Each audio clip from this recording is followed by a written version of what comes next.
Yes, here we are once again. Of course, if you were watching us live, that means it is noon on a Wednesday, which is always and forever time for the High Noon Hemp Show.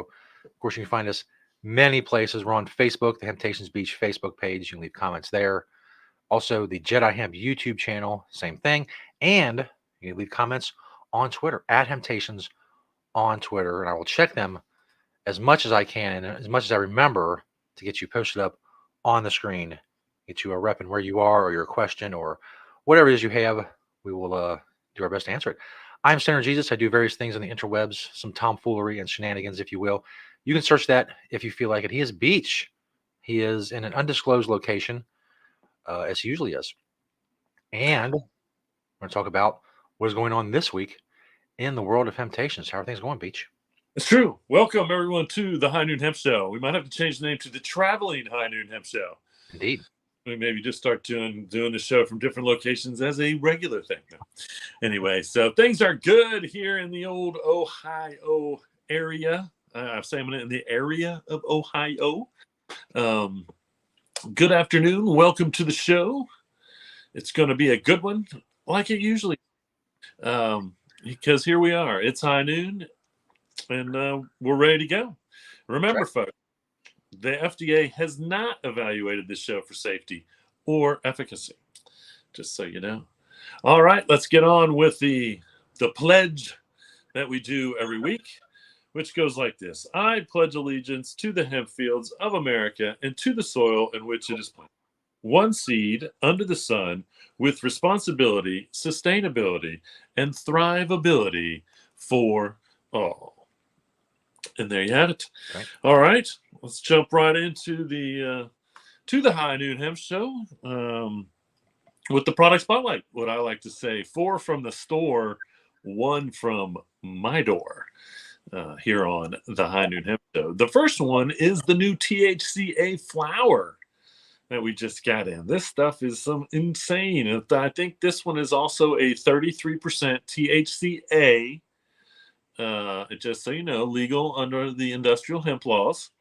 And this one's called Glitter Bomb. And so we do these in a 3.5 gram container right now. It is some really good stuff, I have to say. I can legally say that's what I smoke now. Like, you know, let's. Although I can legally say what I smoke in Ohio anyway. That's true. Either way, but this is, once again, industrial hemp. And if you need some papers to roll up your industrial hemp THCA flower, how about some pure hemp? We've got king size. We've got unbleached. We were doing or are doing a sale on these, I think, for like $1 a pack. We've got like a huge inventory for some reason or another. So get into the Northside location. Tell them you're looking for the $1 a pack pure hemp papers, and get yourself hooked up with some good old fashioned THCA flower and the papers to roll it up in. Okay. And we have cones, but not in pure hemp. So if you desire a cone, we do have cones. We just don't have pure hemp cones. And so hopefully we'll be doing some pre-rolls as well soon ourselves. So maybe you're looking for a little pipe pouch. Again, in the state of Ohio, there are no more drug paraphernalia laws. So you can also get yourself a cannabis pipe for your THCA flower right here at Temptations, and then maybe get a little hemp pouch made from Vatra as well. Most of these are hemp material. So not all of them are hemp material, but a lot of these are, in fact, hemp material on the pipe pouches. And then if you're looking for maybe a hard case and something that you can hold your THCA flower in, how about the Riot? And it's RYOT, which means roll your own tobacco, which is no longer relevant. They're going to have to change the name to ROC, RYOC, roll your own cannabis. There you Or go. if they want to, that way, it's still legal, one way or another. We sell zero tobacco now. But anyway, these are really nice, like kind of hardcover cases. Hemp on the outside. They unzip. They inside they have a separate zipper pouch, which is specially lined for your loose leaf, so you can store it in there. And then it's got a little pouch for like a little oney if you want to put a oney in there, a lighter, things like that. So it's a nice little case to legally carry your industrial hemp cannabis or any cannabis in the state of Ohio, anyway, in any other legal state. So there you have it on the product spotlight. 4 from the store. Now the one from my door is literally from my door. This is a custom made print by Mary. Mary did this, painted this up. I don't know how many years ago. It's been a while, probably 5 years or so ago. And as it stands, it is right behind me on the door, right behind me. So the one from my door, literally from my door, also seen in the show, if you can see it, one way or another. So there you have it. 4 from the store, 1 from my door on the product spotlight here on the High Noon Hemp Show. Ba-da-da-da, Indeed. ba-da-da. Which, of course, brings us to, well, I will say, every single week, as long as we do this show, however, we do this show another 20 years, I don't care. It's the greatest segment in internet history. It's not cats playing a piano or the Hawktua girl or any of that stupid crap. This is the greatest segment in internet history. Prove me wrong. Go ahead. I dare you. I double dog dare you. Is, of course, the Beachwear segment, because Beach, if you didn't know, if it's the first time here, Beach owns quite a bit of hemp stuff. Only hemp products, but hemp clothing. Just a bit. Just a bit. So every single week for almost 5 years. Next week will be our 6-year anniversary. Actually, next week will be 6 years of this show. Every single week that we're here, Beach is wearing a hemp outfit, and all I have to do to get him to talk about it is ask him a very simple question. When I ask, "What are you wearing, Beach?" That's right.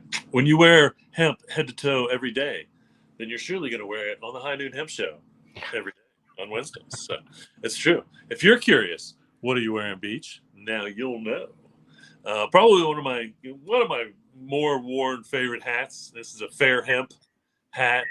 Um, Up on top there, my shirt is a Monastache. I had some customers in, longtime customers, and they were talking about how much they love the Young Maven stuff and whatnot. And I was like, yeah, I've got stuff going back to when they had the Monastache line, which they may still have. I don't even know.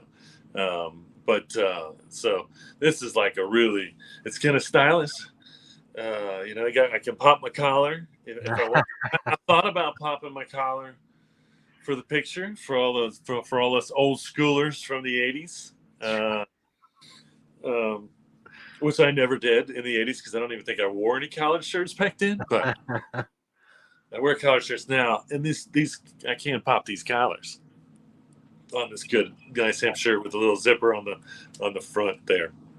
Super. It's kind of on the thicker side. Not a great summer shirt, honestly, but thought I would show it off because I don't know that I have ever worn this on the "What Are You Wearing" Beach segment. So that could be a new shirt to the segment. My shorts, I'm pretty sure I have worn before. Those are my crop circle shorts in my pocket there. As always, my Green Springs Technology pen. Underneath it all, got a pair of Hemptopia briefs. And although you can barely see them, there are a pair of the Oasis no-shows hidden underneath or right beside my briefs and underneath my Rackles, which are the shoes that I have on as well. Rackles, Rackle. And I believe, if I remember correctly, the Rackles are biodegradable. all in all, if I remember correctly, as far as the shoe goes, I'm going to have to look into that to see. But I believe most of the shoes should break down naturally in the long run and not be a bad thing, whether they go to the landfill or not, which they probably won't. I'll probably, like most things, I'll wear them until I've worn them out, and then I'll somehow still not get rid of them. But I'll feel good about burying these in the backyard if I have to, because they should pretty much break down, go back to nature one way or another. So if you are wondering, what are you wearing, Beach? Now you know on today's High Noon Hemp Show. Da, da, da. And speaking of anniversaries, September 1st. September 1st is Hemptation's 29th anniversary. That's right, folks. 29 years of Hemptations been going on. We've been having Hemptations for 29 years now, as of September 1st, which is an unbelievable journey. We started in 1995, which was the same year that California passed Proposition 215, making medical cannabis legal in the state of California, the first state to do so. 1995, we opened up Hemptations here in Cincinnati, Ohio, to show that hemp should have never been taken away from our farmers, and that, you know, we need to be growing hemp in the United States, and it's not harmful in any way. And almost 20 years later, in 2014, that dream actually came true when the government defined industrial hemp and made it legal in states to grow. Now, that really changed in 2018 when it was taken off the controlled substance list. But that was the whole goal of, or you know, one of the major goals that we were trying to accomplish when we opened Hemptations September 1st, 1995, and actually Mount Lookout, Cincinnati, which was a little tiny community. And then we moved up to O'Brienville, which is where we were for 26 years or so, and closed that location. It's gone consolidated. This is the second time in the 29 years that we have gone from 4 stores to 1 store. So, you know, and it was economy related the first time, and so hopefully things will, you know, turn itself around, and who knows. But anyway, here we are talking about it 29 years later on the High Noon Hemp Show, doing our hemp thing. So I know I showed this commercial a couple weeks ago because I knew this was coming up. So here is an old anniversary commercial, and then we'll be back with the news. Hemptations, under investigation for 20 years plus now. We are asking for your help from September 1st to Labor Day. Get into any location of Hemptations and grab up as much hemp as you can for 20% off, or maybe higher. Hemptations opened on September 1st, 1995, and now terrorizes the unknowing with the largest selection of hemp goods and much, much more.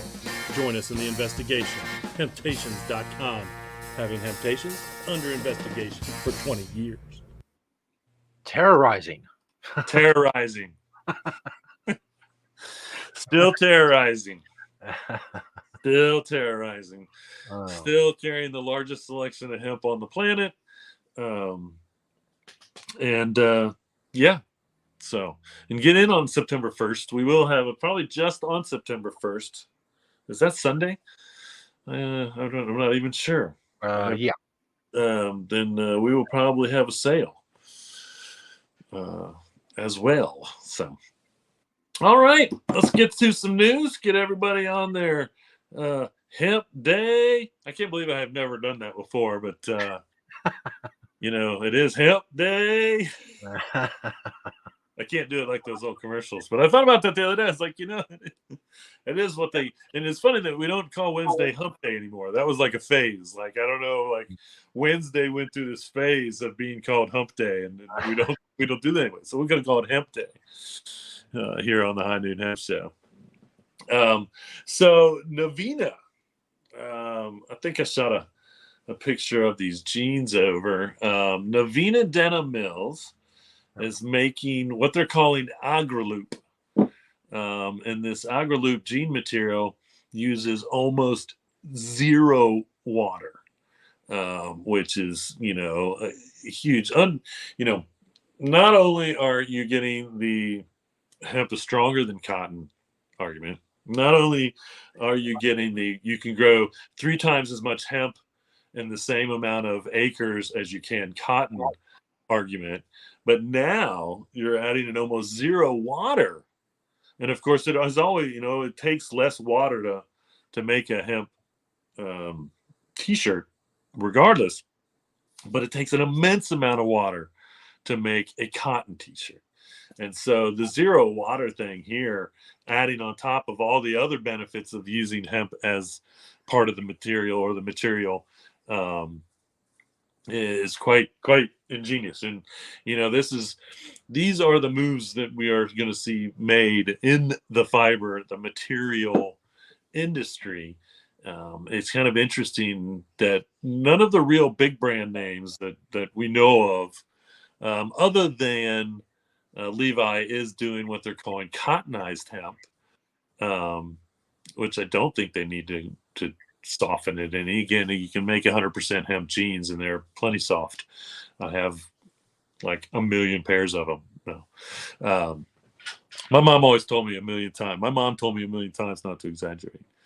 But I have a lot of pair of 100% hemp jeans, and I never thought they were any different than any other pair of jeans that I had before that, honestly. Levi seems to think that to do hemp, they have to soften it. And so whatever, they call it cottonized, which they probably have to use water for, which is an absurd waste of water either way. But there are a lot of denim companies that are making jean material using hemp in the world. We're still, behind that because, most of these weaves are actually getting done in Europe at this point. And then, a little bit of China, but more Europe, I think, when it comes to the new jean weaves that we're seeing. So, we need to be, once again, growing more hemp for fiber here in the United States, getting it in the hands of the weavers, and having them weave it to all of the different materials that we want it to be, whether it's a t-shirt weight or a jean weight or a jacket weight or shoe weight, whatever. And I will have to say that the fiber, the material that they use in shoes, does have to be the right one, because I have seen certain fibers and, it was hemp, but it was just not using the right weave in the right place to make it really work right. And so, that's just as important as anything, is picking the right weave for the material that you're going to use and whatever it is that you're going to use it in, one way or another. But we know how much superior hemp is one way or another. Or if you've watched the show even once before, then how much it is. It's the strongest natural fiber on the planet, and I should just have to leave it at that. But it doesn't require any herbicides or pesticides either. And that is just as great as information. So, all right, I think we're going to be seeing a lot more, and I can't wait to find out where these jeans are going to make it into the American market. What stores are going to be selling them. Probably going to have to go maybe online to find them. Being kind of still old school, I really do feel like if I was going to go buy a pair of hemp jeans, although I've bought some of mine online and trusted that they would fit, and most of the time they do work out well. But sometimes there are certain things when it comes to sizing that you really do want to try them on still. But I don't even know if you can go to a store and try on jeans anymore. Yeah. Seems like something that just might not even exist in the world. Unfortunately, I love the convenience of being able to buy stuff online, but I really do miss I think the convenience of going out and touching and feeling things too, one way or another. So the governor of Missouri has been shot down for the second time by the Secretary of the State on his emergency hemp rules that he wants to put into place. So this is a really good thing for Missouri, one way or another, or the hemp world in Missouri, I should say. He's trying to do some things. And again, this all, I think, stems out of what happened when they were using industrial hemp THC, or a byproduct of THC, for the actual THC products. And all of a sudden they're saying, well, if this stuff is just as strong, then, maybe we just, if it's basically the same thing, then maybe we should be, making some emergency hemp rules. But apparently been denied by the Secretary of State again, one way or another, which is good. So they're going to have to go back to the drawing board and see whatever it is they're trying to do. And I don't know the specifics, but they must be pretty extreme. If even the Secretary, it's beyond age regulations. And I think part of it is actually putting the hemp licensing and processing into the hands of Missouri, which is all the cannabis is under the regulation of Missouri, as far as I know, for their cannabis laws. And I think they wanted to do the same thing with hemp, which would seem silly, because then again, you'd have to, I don't know that you have to grow the hemp in the state, but you have to process and make the products in the state to sell them in the state if it's in the legal marijuana market. Okay. I have a strange feeling that the governor was trying to do that with the legal industrial hemp market, which is, once again, that's over regulatory. And the CBD shouldn't have to go through that, and CBG or CBN or THCA. Well, maybe THCA can. There's a whole different argument there when it comes to THCA, or even Delta 8, one way or another. So we'll keep our eyes on Missouri, but I don't know if the governor is just going to leave it alone or come up with something that makes more sense. And again, the only thing that really makes more sense, if you have a safety concern, is put an age restriction on it and leave it at that. Let the 21 and over people decide if they want to buy it. If you feel like you have to do that, other than that, just stay out of it. That's how I think it should be. Yeah. So there are now clinical trials focusing on CBD for its anti-inflammatory therapies for heart disease, particularly pericarditis and myocarditis. And again, I don't know what either one of those are. Apparently the latter, myocarditis, if that's how it's even pronounced, and I am not a medical person, so I don't know. It inflicts not a whole lot of people, but it's a heart disease that younger people get, like people under 35 get. And again, there isn't a whole lot of people that get it, but I mean, I think I saw 3 million, which seems like a lot of people. So this will be interesting to see if that anti-inflammatory effect that we find, that our customers tell us about, we see all over, will actually help an inflamed heart. We can only hope. Yet one more great reason why we should learn as much as we can about it, and make sure that it stays over the counter, and possibly get the FDA to do something there. But once again, no. The FDA has been clear that they are not going to make any rulings on CBD. They're not going to tell you it's unsafe. They're not going to tell you it's safe. They're going to stay out of it. And there is yet no true government movement at this point, legislative, to make them or make it happen. And so I don't know how, again, I don't know, somebody needs to be doing a study that could prove that. I mean, did vitamin C have to go through that for the FDA to make it GRAS, generally regarded as safe, given nutritional value? I don't know. What's the process of making an herb or a spice or whatever? What is this process of getting FDA approval? And how is that not going on, knowing that the FDA is not going to do anything about it unless they're forced to?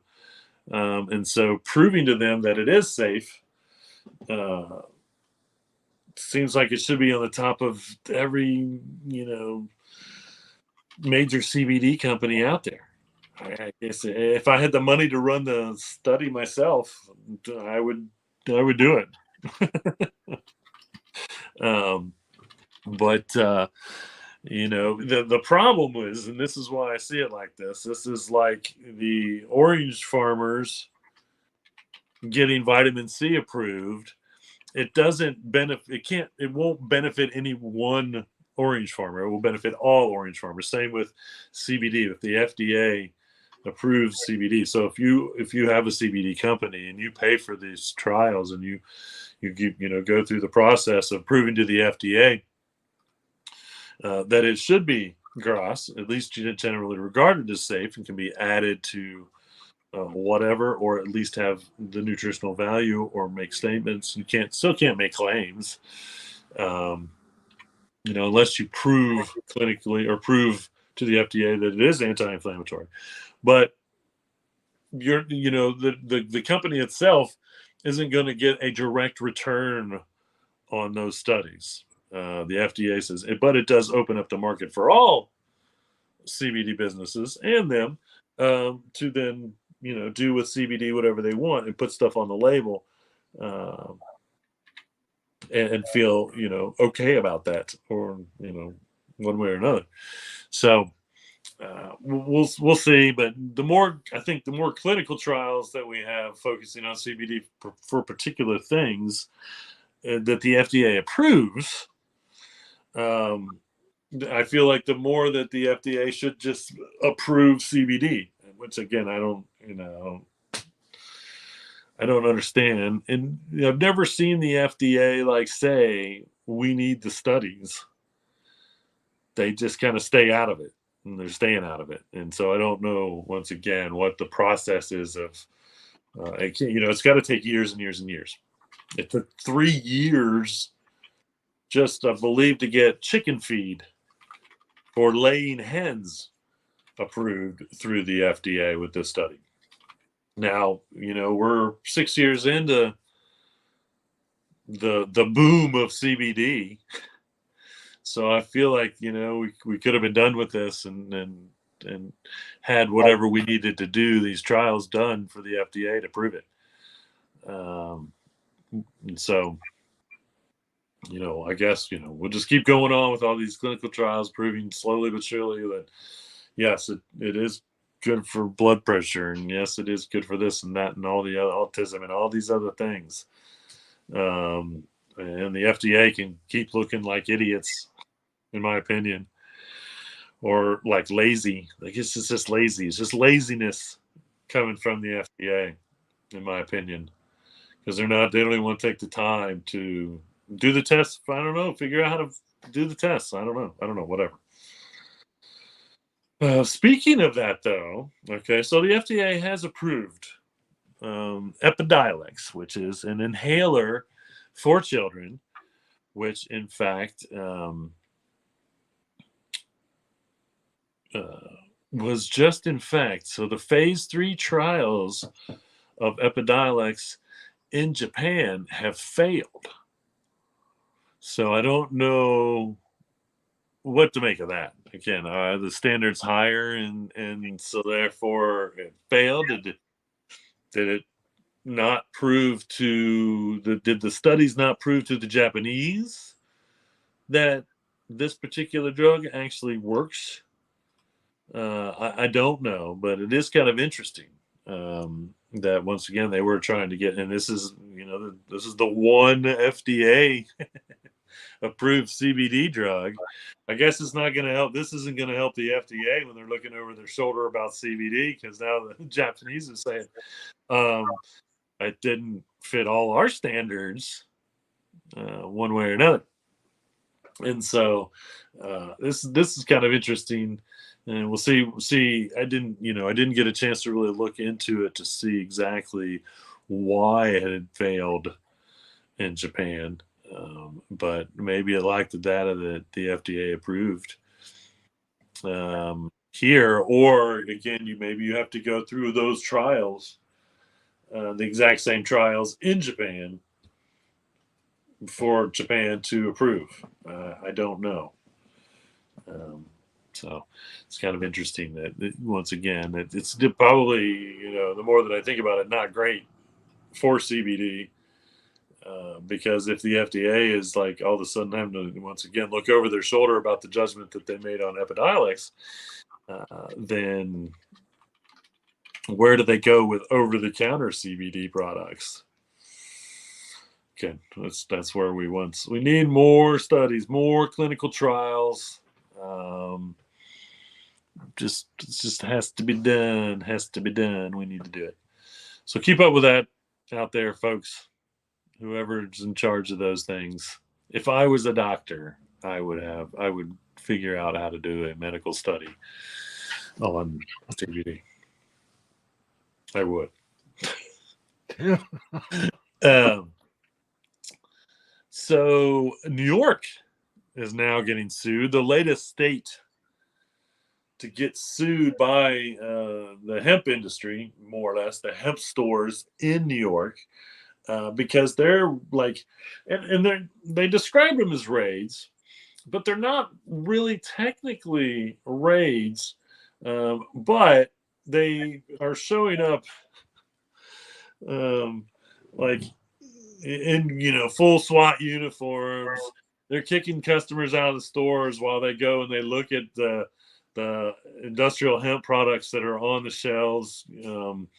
And this is all due to changes that the Cannabis Control Board made in the state without actually changing the laws. They made these changes, I believe, to the policies of cannabis in the state under the what was regulating the marijuana aspect, but I believe that this put possibly the industrial hemp cannabis under the regulation of the Cannabis Control Board, and so all of these legal industrial over-the-counter hemp products now are getting questioned, or and again, the way that New York is going about it seems like so ridiculous. Again, they're jackbooting these people instead of just going into these stores. Like it just seems like it would take one person to go into the stores, flash a badge, and say, "I need to look at your hemp products," and then also say, "Did you know that these are regulated by the state now?" And things, and so, and I really do think that's why. And I think I would only guess the Cannabis Control Board is actually the ones that are getting sued, because of how they went about all of this. Once again, it didn't go through any of the legislative body. Wasn't a government passed law that changed the things. They did, I guess, zero public inquiries. They just made these changes and then sent the cops out to these places that had no idea what was even going on. And so, we'll see what happens here, but I feel like this is going to end up just kind of like it did in Georgia, where they got the law enforcement got checked pretty quickly. Actually, because they were acting under a color of law, which I do believe is what this law enforcement, what they're doing in New York is working under a color of law, which is not law, by the way. So we'll keep an eye on New York, but they're, I think I had mentioned something about how I thought they were going to mess something up if this went through months ago, and apparently it did, and it is messing things up. They're making a real mess of things. So, well, I did remember reporting that Nebraska was trying to pass a 30% tax on consumable hemp products. This is your CBD, your CBN, CBD, THCA for that matter. 30% tax. And that was going to be used for property taxes. Well, that got, I don't know if it was my rant, but that somebody in Nebraska got a hold of. But that got taken out of that. And again, it was like a property tax or a bill, a money bill that they're trying to pass. And they were trying to slide this, CBD 30% CBD tax to help cover property taxes. And again, that doesn't even seem fair, honestly. It makes more sense to put a 30% tax on mulch and then put that tax towards property than it does to put a 30% tax on CBD. And I think they thought they were going to get away with it because I think that they thought that people still kind of looked at CBD as kind of like they could get away with this kind of sin tax, and that that would work. But that's not at all true. Again, I do feel like you should be putting a 30% tax on anything that you would buy if you owned a home, and then go ahead and put that towards property taxes if you really are. I mean, that's the only thing that makes sense. Because then you're just taxing non-homeowners. It doesn't even seem like it should be legal, taxing non-homeowners to get property taxes on an item that doesn't have anything to do with whether you own a home or not. That's just the first ridiculous thing about it. So anyway, didn't happen. I'm sure that they got so much backlash. And again, 30% was ridiculous. And I don't even know if they would have gotten away with it if they would have said 10% for that matter. But they might have. But I think trying to make it a 30% extra tax was just ridiculous to begin with. So I don't know where they're going to get all this property tax money that they think they need. But maybe they should just lower the property taxes. Yeah. I cannot solve everyone's problems everywhere. But I feel like if you're trying to pass a 30% increased tax on CBD products to help cover property taxes, just lower the property taxes. Anyway, how about this? This is called the fiber cut hemp harvester, and this is one wacky looking piece of machinery here because I just don't know. I don't know. My brain just can't figure out how it does what it does. But this actual hemp harvester is going to be on display at the National Mall as part of the National Machinery Show. Now, I will say this as far as my predictions for hemp in the United States coming true. This is a direct proof that what I predicted would be true. And that is, and I said this, up until the day that industrial hemp was legal in this country, I said, if we bring hemp farming back to the United States, then we will also advance the harvesting machinery by 100 years. We will take our technology and our machinery minds and come up with brand new hemp harvesting machinery, because that's the hardest thing about hemp. When you're growing for fiber, when you're growing for the herd, the stalk, for the most part, it is very labor intensive. to get the material you need right out of the ground in the fall. It used to take them to leave the plants, up until 1937, and probably in countries recently, who knows?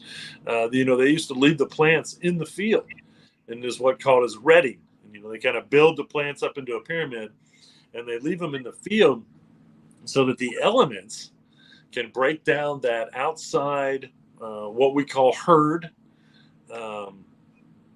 the outside part of the plant, just to get to the fiber on the inside. That's how tough it was. And then, of course, we have what is called, and this machinery was available before 1937, but it was a decoritator. It was a big, huge, and they were just about as big as this machine. And you would pull it behind your tractor out into the field, and it would run the hemp. And that's how some of the modern, once again, we have built these modern decortators to process hemp, and they're, a lot more efficient, and there is zero waste. When they used to do this in the field, they used to just leave that herd in the field because it would probably aerate the soil very well for next year's crop. And they would just take the fiber out with it, because that's really all that we were growing for, was the fiber. Not even the food product, which is so unbelievable that this great food product was never really part of the modern hemp industry. 5,000 years ago, most of China, India, it was a sacred food crop, and is becoming a superfood, or is a superfood, still a superfood after thousands of years. But that's a different process, because you go, and this is where the dual machinery, and you can use the entire plant at the end of the year. You go across the top of the plants to cut the flower head off, which has the seed, and then you come along and you cut the bottom half off, and then you've got your fiber and your herd for hempcrete or whatnot. And so this machine, and again, I would have to see it in action to actually try to figure out what it, or how it does what it does. But again, modern machinery based on 100 years of technology that was kind of suppressed. Honestly, I think the one thing I would like to see possibly is how the Europeans harvest their fiber. Do they have modern machinery that we just really don't know about, or do they just still do it old school? How do the Chinese harvest their fiber? In Canada, where they go grow for the grain, the food product, the fiber in the herd are just waste. It's waste material. Now we're starting to see a lot more of them get on board with finding an outlet for that. But up until just recently, until the real hempcrete rage, honestly, they weren't using it for fiber, for material, or herd for hempcrete or animal bedding. And now they're starting to kind of catch on. And you used to just get burnt at the end of the year once they've harvested all the grain. So, modern machinery, I think that, and I know for a fact, because I know people that have filed for patents for weaving technology, and then also for processing. So that's it, and then we're going to see more and more of this. Still, we're not close. We're just seeing certain facilities starting in certain states, but I think there's going to be more.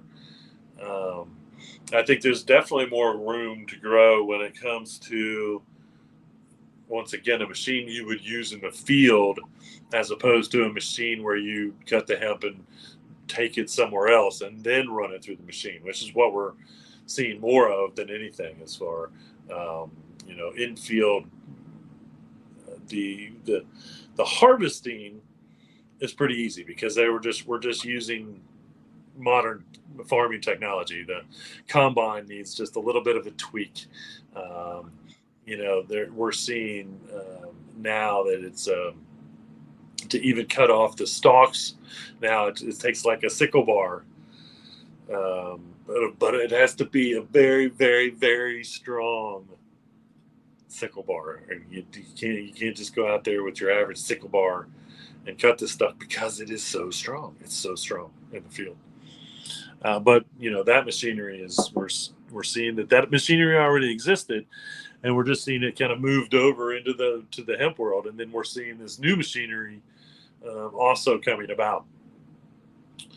So, right on. Fiber cut hemp harvester is what that one is. If you're check out when the National Machinery Show is happening in Washington, go to the National Mall because it is something everyone should do. Take in all the free museums that exist at the National Mall one way or another, and then check out this hemp harvester at the National Machinery Show.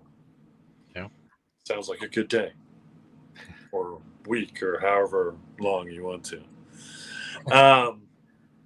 So here is and I'm sure that I don't know that I'll pronounce the name of this company right. Miwali's, and these are actually period pads, and they're a startup, and they're using 100% hemp based in the core, and then the top sheet is hemp and viscose. And so, one thing I saw from the article is right now, like 90% of the period pads are made of synthetic material. And again, this is material that's touching your body, and this is a health thing, and thinking that you got plastic laying on your skin continuously in any product. And again, that's what synthetic clothes is. We're wondering how we're finding even the smallest plastics in our blood system when we're wearing plastic on our skin on a daily basis. But here is yet again, this is a feminine hygiene product that should be as natural and clean as it can be. And so, we're seeing more. I'm pretty sure I did show a tampon company that was using hemp, not quite to the degree that I think this company is, but this is once again any product like that. I don't care what it is, should be as clean and healthy of made material as there should be higher standards. And the fact that there aren't higher standards on the material that you can use in these products, when it is definitely a hygiene, a health thing, that's irresponsible, I feel like, and the FDA's part somehow. I don't know how, but somehow I'm going to blame it on them. they deserve it. Where are the regulations for that type of stuff product? And again, the company is Miwali's, and it's spelled MEWALII.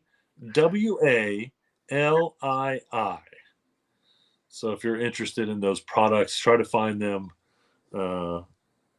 online, and feel much better about that using something like that than some of these other products that are obviously out there that are terrible, terrible ideas.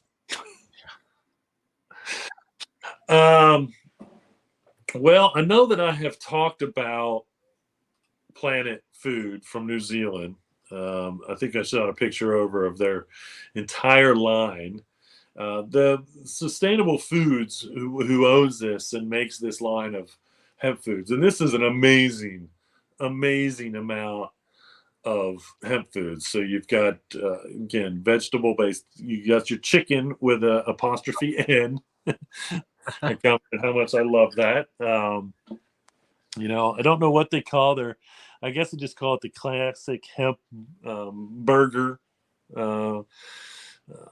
made of vegetable matter.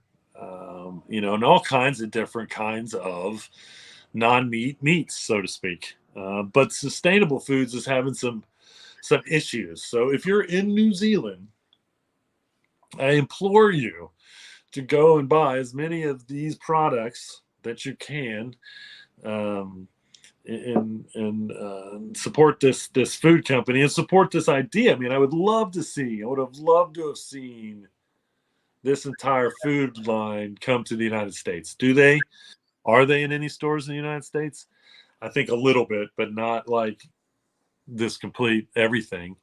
I'm gonna have to maybe look in to see where this brand is sold in the United States, if it is, so we can support it. So no matter where you are, maybe check it out and see if you can find these products locally, because this is an amazing amount of vegetarian, vegan foods made out of hemp that needs to be in every grocery store, everywhere.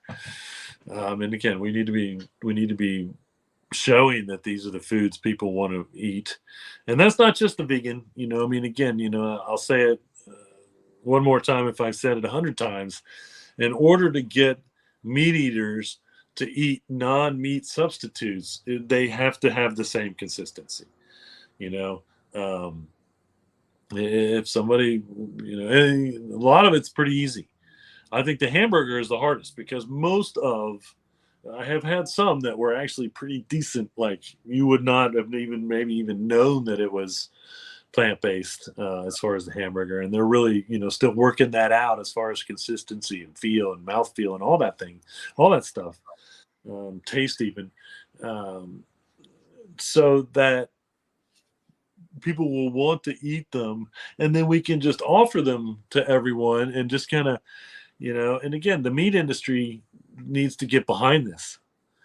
If you're in the beef industry right now, for human consumption, then you need to be investing in hemp farming and a vegetable-based non-meat company that's making quality meat substitutes. Chicken is pretty easy, like breaded chicken and nuggets. They taste just, again, it's pretty much tastes the same to me. And again, I've had some hemp burger that tasted good too. And so we're seeing more of it. But we have to, really support these things, especially in the time where there's two huge non-meat burgers out there trying to make a play at it. I don't support one because it's soy based, and soy, 90% of the soy industry is controlled by one company. 90% of the soy industry is controlled by one company. And there is still some debate out there as to whether the human body actually digests and we get the nutritional value of soy that we should. I'm not knocking it because it's the competition.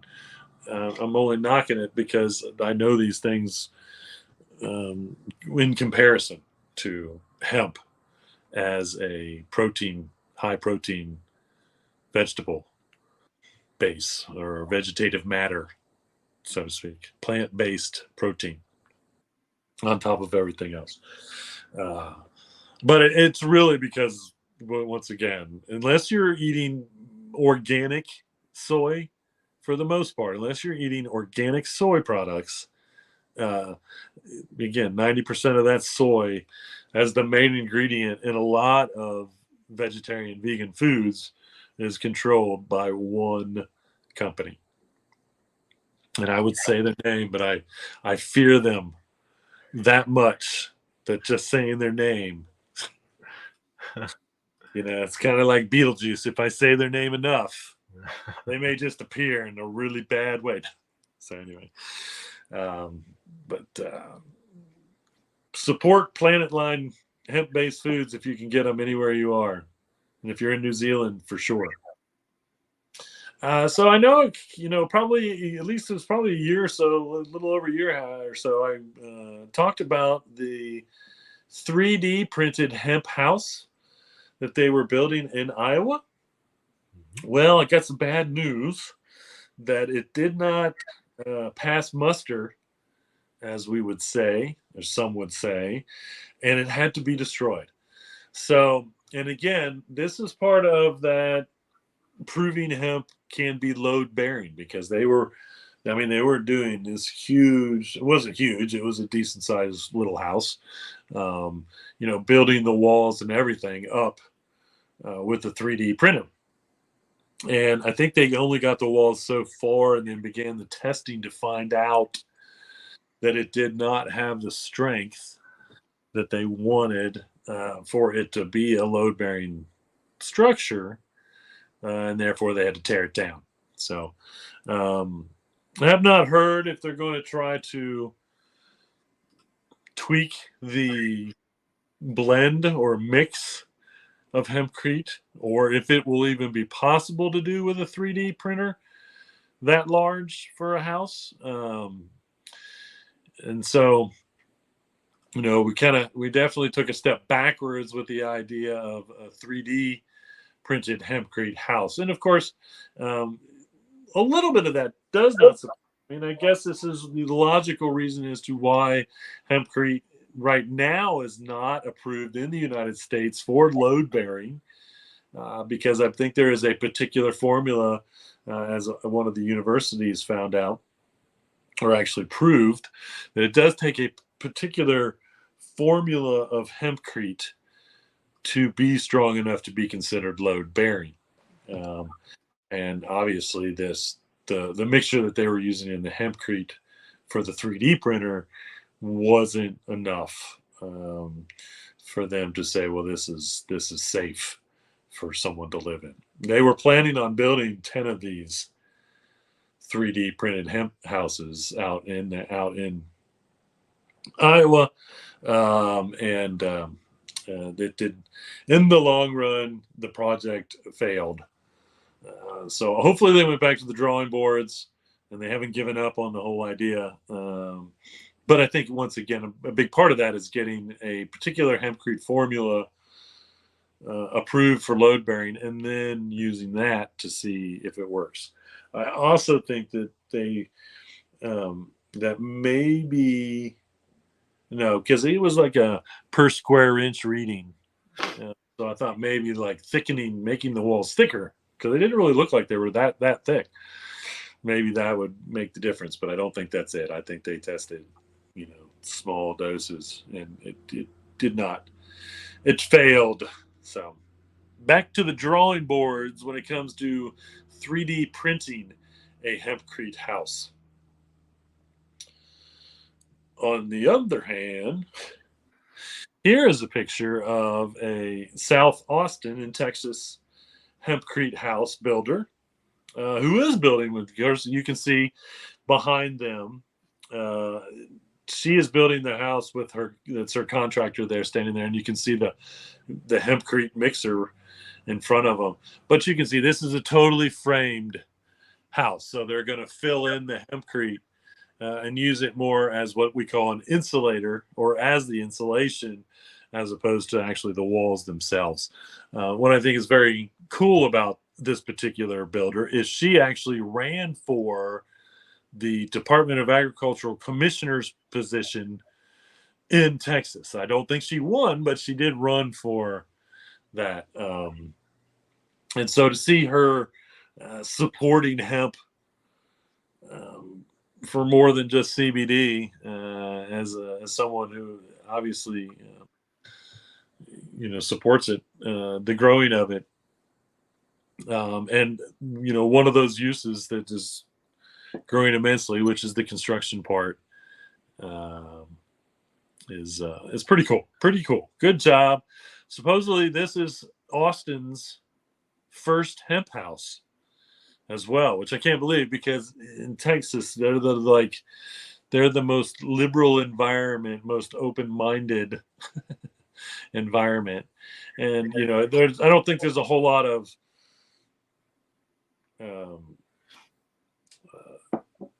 hemp for fiber or her being grown in Texas, but there is hemp for CBD being grown, and once again, this is just a byproduct. You can go to any of these CBD farmers and say, we want your stock waste material, so we can build houses out of it or make clothing out of it or whatever. Fiber material, you could literally use both parts. So you could use the fiber part of the hemp stalk to make a fiber material, comparable to what we put in our Addicts old school kind of roll in, and then you could use the stalk, the herd part of it, to make your hempcrete walls and whatnot. So to me, it seems so crazy that it's waste material for any industry, and it's waste material in the marijuana industry, but it's marijuana. So those stalks, even if we just cut every leaf off of it, cut it at the root, okay, now that part of it would not have, that stalk would not have any THC in it.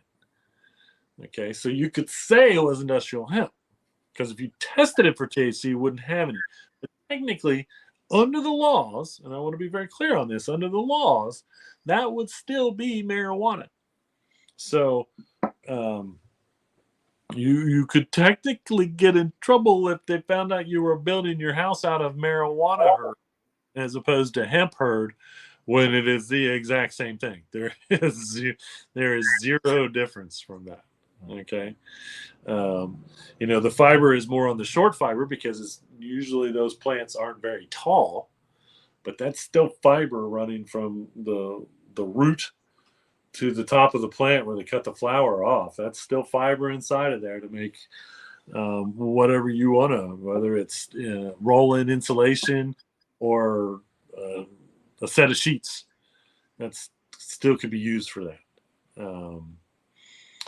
In one way, those are all the byproducts. I mean, there's so much left over biomass wise and the CBD industry and the THC industry that it's insane, honestly, because we don't, necessarily need to grow more. We just need to utilize what we do with that biomass at the end of the growing season, one way or another.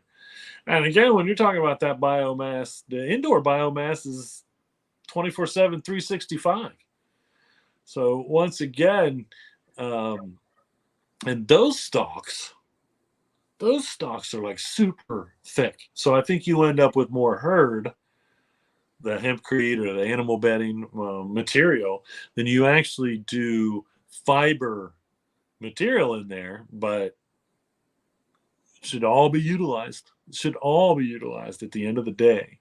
There should be, and there is, no reason why we shouldn't look at industrial hemp like we do cows, for that matter. And that is, at the end of the day, there should be zero waste. No part of the plant should get wasted at the end of the day. And there is a lot of waste in, once again, the flower industry. When you're growing for flower, there's a lot of waste, and we could turn things around just by trying to get that waste going in the right circles, that right supply chain, and that's all it is getting the supply chain.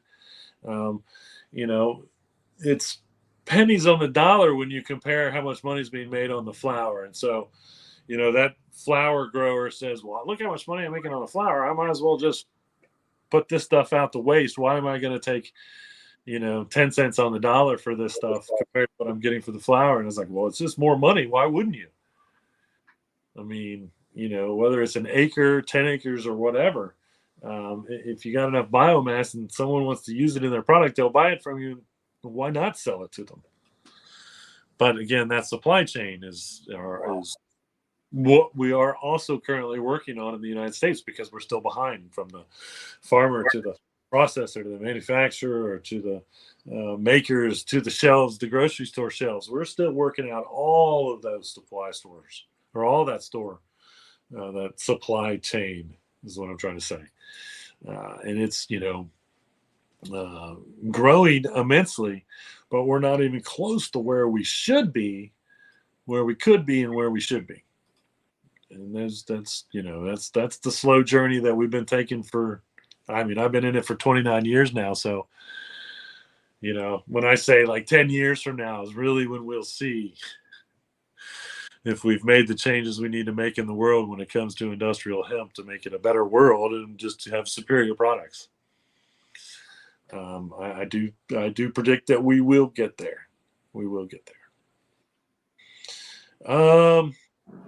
All right, I leave you with this. If you're looking for some hemp shoes, these Pumas are now on sale at journeys.com. That's journeys.com.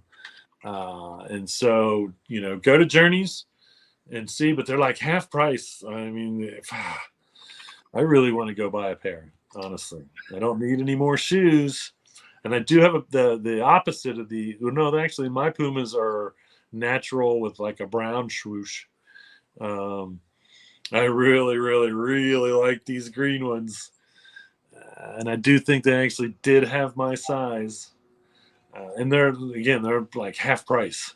And I think they might have other colorways too. So again, that's at Journeys. It's the mall store, Journeys, spelled just like Journeys, journeys.com. And see if they've got your size. Get yourself a new pair of hemp shoes. And support that material. Supply and demand. Simple economics. You demand it, they will supply it. Yeah. I demand it. I've got a pretty good supply, I will have to say. As mentioned earlier, the largest selection of hemp goods personally in the world. I've set that record. Right. I think the only thing I might be challenged on is the amount of hemp clothing that I have. But even then, most of the people that would compete with me would only be like actual clothing, whereas I don't think they could compete with socks and shoes and underwear. I mean, it's hemp every day, head to toe, and I have a lot of hemp clothing, just hemp clothing alone. So, all right, not a whole lot of events going on, but there's a little bit.